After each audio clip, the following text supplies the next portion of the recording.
विषय के ऊपर का अपना अंतिम चैप्टर अभी अपन शुरू कर रहे हैं। जैन धर्म स्वयं एक स्टैंडर्ड है, अपना आत्मा की लेवल के हिसाब से जैन धर्म की प्राप्ति होती है। मानव होना क्रम है, लेकिन जैन होना वो एक पराक्रम की बात है। गत जन्मों में जिसने उत्तम सुकृत किया हो वही जैन धर्म में प्रवेश प्राप्त कर सकते हैं, उसके अलावा प्राप्त नहीं कर सकते हैं। आपको इतिहास पता है, जिस जैन धर्म में प्रवेश करने के लिए इंद्रभूति गौतम को 50 साल लग गया। 50 साल तक वो जैन धर्म के कट्टर दुश्मन थे, जैन धर्म को मानते नहीं थे। वही इंद्रभूति गौतम 50 साल के बाद परमात्मा महावीर को प्राप्त हुआ और उसने जैन धर्म का स्वीकार किया। न केवल जैन धर्म का स्वीकार किया, परमात्मा महावीर के परम विनीत शिष्य बनकर अपना शेष जीवन को भरपूर समर्पण के साथ संपूर्ण किया। गुर्जरेश्वर कुमारपाल जैन बनने के लिए 55 साल तक वेट करना पड़ा। बाद में गुर्जरेश्वर कुमारपाल को जैन धर्म की प्राप्ति हुई। भगवान हरिभद्र सुरेश्वर जी महाराज जो जैन धर्म के कट्टर विरोधी थे और जैन धर्म के दुश्मन बनकर जीते थे, वही जैन धर्म में प्रवेश कर गए। वैसा जैन धर्म जो स्टैंडर्ड है, उस स्टैंडर्ड का मैंने आपके समक्ष जैन धर्म की लैंग्वेज जिसका नाम है करुणा, जैन धर्म का साइंस जो विज्ञान है वो त्याग का विज्ञान है, जैन धर्म का मैथ्स जो समय का मैनेजमेंट सिखाने का प्रयत्न कर रहा है, और जैन धर्म की हिस्ट्री जो भूलों की पूरी केमिकल वैल्यूज हमको सिखाने का प्रयत्न कर रहे हैं। भूल कैसी प्रक्रिया बनकर अपने जीवन में आती है। कोई भी मिस्टेक हमारे जीवन में मुलाकाती के रूप में आती है, मेहमान बनकर बैठती है और मालिक बनकर जीती है। जब सबसे पहली बार हमने कोई गलत काम किया, समझ लो कि चोरी किया, तो वो चोरी सबसे पहली बार किया, तब वो मुलाकाती बनकर, मैंने अननोन बनकर आया था। चोरी कैसे हो सकती है, ऐसा हमारे दिमाग में 100 सवाल उठे थे, और 100 सवाल उठने के साथ चोरी ना करूं ना करूं, करूं या ना करूं, करूं या ना करूं, ऐसा चलता था। और उसमें मुलाकाती थे, अजनबी थे, हमारे लिए चोरी अजनबी थी, लेकिन मुलाकाती के रूप में एक बार अंदर आ गई और हमने थोड़ा सा फायदा चोरी की वजह से दिखा, और उसके साथ हमने उसको मेहमान बनाकर रिस्पेक्ट दिया, और रिस्पेक्ट देने के साथ हमने कहा कि चोरी तो अच्छी चीज है, मेहमान को हम अच्छा मानते हैं, मुलाकाती को हम अजनबी मानते हैं, मेहमान को हम अच्छे मानते हैं, और अच्छे मानकर उसको हमने रखा। फिर समय जाने के साथ वही चोरी मालिक बन गई और हम उसके लेबर बन गए, और अंदर से चोरी कहती है कर, करने के लिए तैयार हो जाते हैं, और उसका हमारे ऊपर राइट्स आ गया। अच्छा, मेहमान मुलाकाती अजनबी है, मेहमान अच्छे हैं, और मालिक बनने के बाद चोरी आदत बन जाती है। ऐसी एक भूलों का इतिहास वो बात बताई।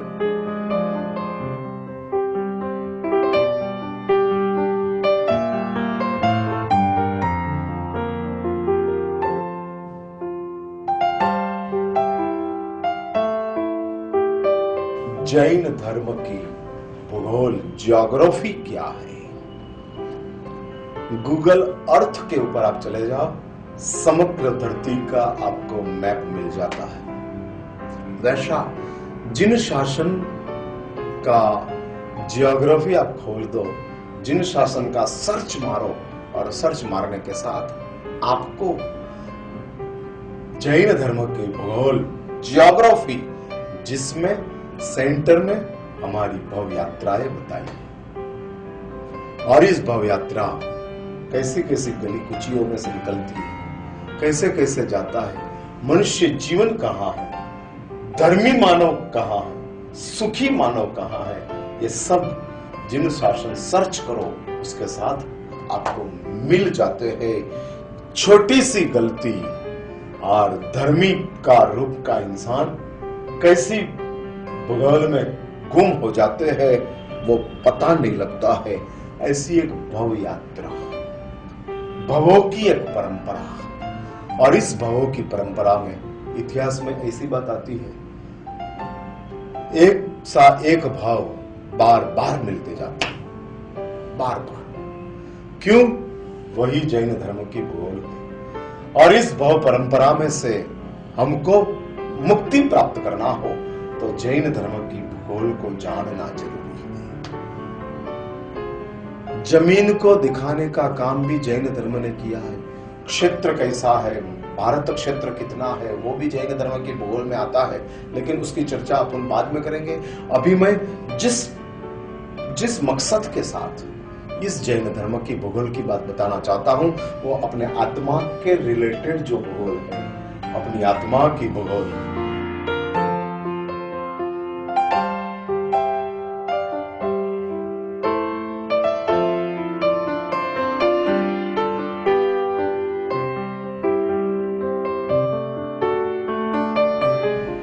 अपनी आत्मा कैसे कैसी कसूरों में जाती है, कैसे कैसे वो अपनी आत्मा विकास में जाती है, कैसे कैसे अपने आत्मा का अभियान उड्डयन की ओर चलता है, वो सब बातें इस ज्योग्राफी में दिखाई देते हैं। और इस भव यात्रा का जो एक मैप है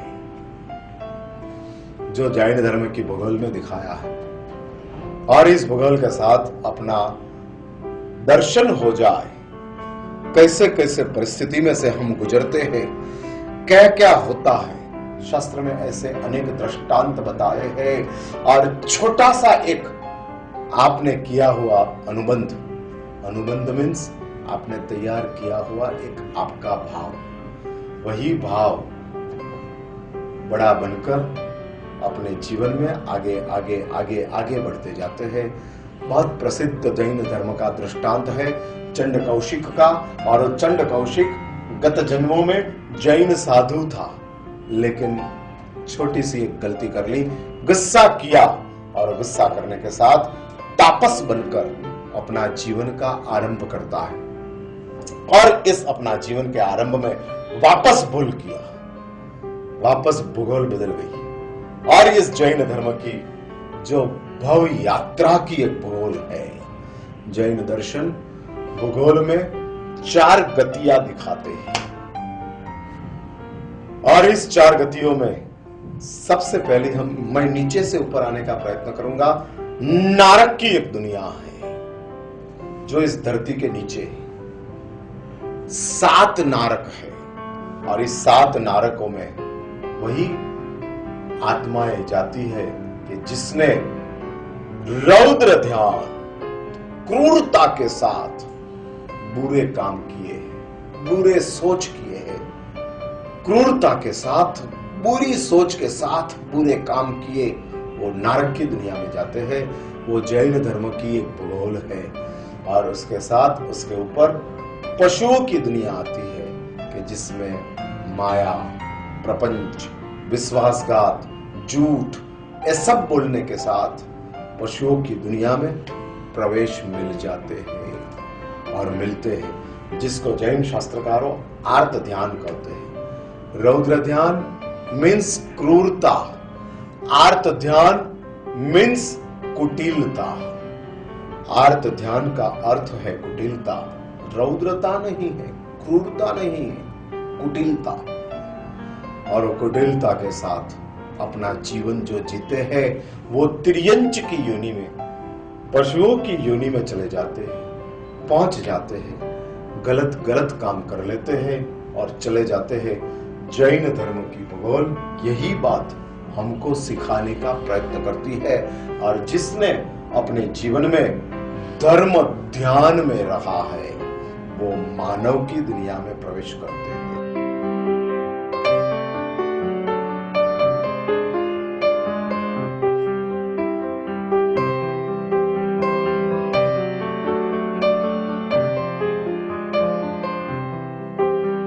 धर्म ध्यान जिसका कषाय कम हो गया है, हाँ, अब कषाय अल्प बन गया है, कोई ज्यादा कषाय नहीं है।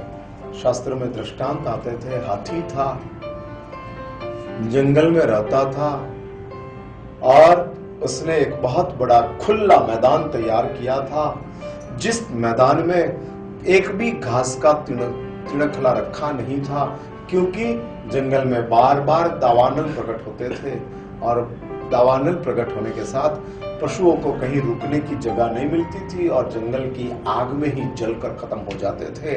हाथी अपने भविष्य को नजर में रखकर उसने एक बहुत बड़ा विशाल ऐसा खुला प्रदेश जंगल में तैयार किया, एक भी घास का टुकड़ा नहीं रखा और जंगल में एक दिन आग लग गई। हाथी वो खुला जो विशाल जगह थी उसके बीच में आके खड़ा रह गया। जान बचाने के लिए जंगल के हर पशु आने लगे, शेर आया, बाघ आया, चित्ता आया, हरिण आए, खरगोश आए, सब आए और पूरा बड़ा सा बड़ा ग्राउंड था, वो सब पशुओं से भर गया, सब भर गए। अभी जान बचाना है इसलिए सब ने अपना वैर छोड़ दिया, सब बैठे थे, बाघ और हरण साथ में बैठे थे, सांप और नकुल साथ में बैठे थे, चूहा और बिल्ली साथ में बैठे थे और सब प्राणियों से पूरा ग्राउंड भरा हुआ था और उसमें लास्ट में दौड़ता हुआ एक खरगोश आता है, कहीं जगह नहीं। उसी समय बीचों बीच खड़ा हुआ हाथी जो था, वो हाथी को खुजली आती है और अपना पैर उठाता है। हाथी अपना पैर उठाता है, उधर जगह हो जाती है और खरगोश उधर आके कूद के बैठ जाता है। हाथी ने देखा खरगोश आया है, चार पैर से खड़े रहने वाला ये हाथी अपना ये पैर नीचे रखने के लिए जाता है और उसने सोचा कि मैं अपना पैर नीचे रखूंगा, खरगोश कुचल कर मर जाएगा, मेरे शरण में आया है, मैं उसको कैसे मार सकता हूं, और उसने अपना पैर ऊपर रखा। यही एक शुभ भाव जिसको हम धर्म ध्यान कहते हैं, और ये हाथी यही शुभ भाव में उसकी मौत हुई। मरकर वो महाराजा श्रेणिक का बेटा राजकुमार मेघ के रूप में जन्म लेता है। धर्म ध्यान से मानव की दुनिया मिलती है और धर्म में भी गुणों का डेवलपमेंट करते जाओ, धर्म का आचार, त्याग के आचार जीवन में लाओ तो देव की दुनिया में अपना प्रवेश करता है। जैन धर्म की भूगोल में ये चार गतियों का दर्शन दिखाया है और इस चार गतियों के दर्शन में फिर से हम याद कर ले, जिसके जीवन में क्रूरता है वो नरकों की दुनिया में जाता है। 10,000 साल तक नरक में रहना पड़ता है, कम से कम, ज्यादा 10 लाख साल भी हो सकता है, 10 करोड़ साल भी हो सकता है, 10 अबज साल भी हो सकते हैं, लेकिन कम से कम 10,000 साल तक 24 घंटा त्रास में ही अपना जीवन पसार करना वो नरक की दुनिया है। फिर कुटिलता से पशुओं की दुनिया प्राप्त होती है, जिसमें कुत्ता, बैल, भैंस, गधे, वो सब दुनिया का जीवन आता है। मजबूरी के साथ जीवन जीना पड़ता है और सत्य धर्म ध्यान मैंने शुभ भाव, और शुभ भाव से जीवन जियो, मानव की दुनिया में प्रवेश मिलता है और शुभ भाव में भी त्याग की भावना आ जाए तो देव की दुनिया में अपना प्रवेश होता है। और ऐसी जैन धर्म की भूगोल जिसको पता लग जाए कि ऐसी ऐसी बहु परंपराएं होती है। फिर से एक बात याद रखो, जैन धर्म भावी को सलामत करने के लिए ही अपना प्रयास सबसे ज्यादा करता है।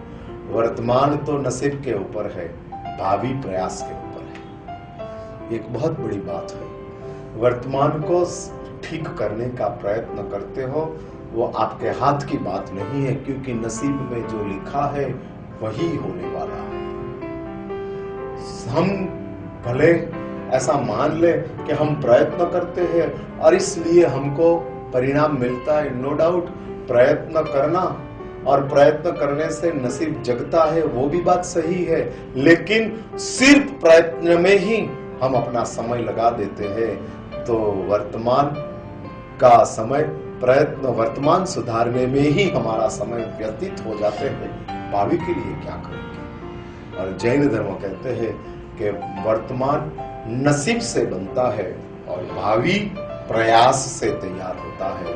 तो आप अपने जीवन में ये जैन धर्म की जियोग्राफी को समझकर क्रूरता कुटिलता को छोड़कर शुभ भावों में आकर कम से कम मानव का जीवन वापस मिल जाए, ऐसा प्रयत्न करना चाहिए। इधर जैन धर्म क्या है वो सब्जेक्ट को मैं समाप्त करता हूं। अगले सेशन में हम जैन धर्म किसके लिए है, फॉर हुम जैन धर्म किसके लिए है और जैन धर्म किसको काम में आता है, उसके बारे में अपन ज्यादा बात करेंगे। आज हम इधर ही रुकते हैं।